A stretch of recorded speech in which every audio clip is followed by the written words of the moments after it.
عزيزي المشاهد، عايز اقول لك حاجه. الاهلي فعلا بيحكم باحكامه، لانه مفيش صوت بيعلو فوق صوت الاهلي. الاهلي اللي امبارح في بيان طلع بيقول لك احنا بنرفض اي حاجه لها علاقه بلجنه التحكيم يكون ماسكها الكابتن عصام عبد الفتاح. ده مش مجرد بيان، خلي بالك.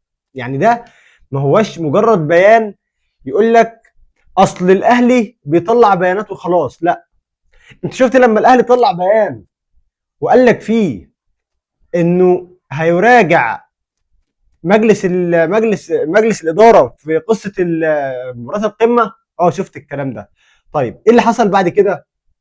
اللي حصل بعد كده ان في قوانين اتعدلت علشان الاهلي يكمل وياخد الدوري عادي. صح ولا لا؟ صح. طيب، هل انت معتقد انه الاهلي بالبيان اللي هو خرجه ده انه الاهلي كده بيطلع بيان وخلاص؟ ليه؟ المساله اكبر من كده بكتير. كوبايه الشاي بتاعتك وتعالى يلا. بص يا سيدي، الاهلي لما بيطلع بيان هو بيكون عارف اوله من اخره ايه. فمش معقوله الاهلي هيطلع بيان ويقول لك فيه والله العظيم انا برفض ان الكابتن عصام عبد الفتاح يكون موجود، وبعد بكره كابتن عصام عبد الفتاح يكون موجود في اتحاد في لجنه التحكيم، والاهلي بيكمل.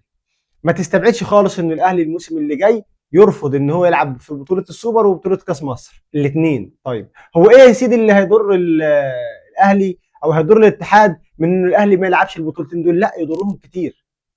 يضرهم كتير جدا. عارف يضرهم في ايه؟ يضرهم في حاجتين. رقم واحد، القيمه التسويقيه بتاعه البطوله بتقل.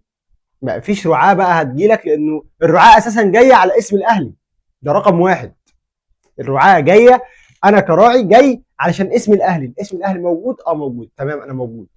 فالقيمه التسويقيه والرعاه والاعلانات وي حاجات كتيره قوي متوقفه بس على اسم الاهلي موجود في البطوله. طيب الاهلي مش موجود، ها؟ هم مش موجودين. برافو عليك. يبقى اذا انت النهارده علشان حاجه من الاثنين: يا اما هتراعي بيان الاهلي وهتعمل حل للمشكله دي، لانه خلي بالك في ناس بتتكلم تقول لك اصل الاهلي ما بيكسبش الدوري مع عصام عبد الفتاح، وعصام عبد الفتاح راجل نزيه وراجل مش عارف ايه. ما عنديش مشكله، ولكن لو هتبص للتاريخ، التاريخ بيقول لك ان الاهلي كسب اكتر من دوري وكان الكابتن عصام عبد الفتاح موجود في لجنه التحكيم. فمش معقوله يعني الفكره دي. طيب الناحيه الثانيه، ايه اللي ممكن يحصل علشان الدنيا دي تتلم والدوري يبدا على خير؟ الدنيا تتلم ازاي؟ تتلم بانه يكون في جلسه كده بين مجلس اداره الاهلي ومجلس اداره اتحاد الكوره. تعالى يا باشا نحل ازاي؟ حاجه من الاثنين: يا اما كابتن عصام عبد الفتاح من نفسه كده يقول لك انا منسحب يا باشا، وده مستحيل تحصل، انا منسحب يا باشا، انا همشي.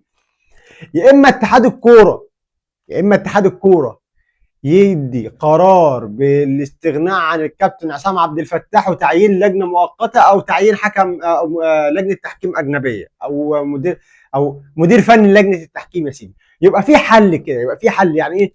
انا مش هخلي الكابتن عصام عبد الفتاح هو اللي ماسك الدنيا، لا. كابتن عصام عبد الفتاح يبقى مدير فني، واجيب رئيس لجنه تحكيم. اجنبي مش اجنبي، يبقى حليت الدنيا.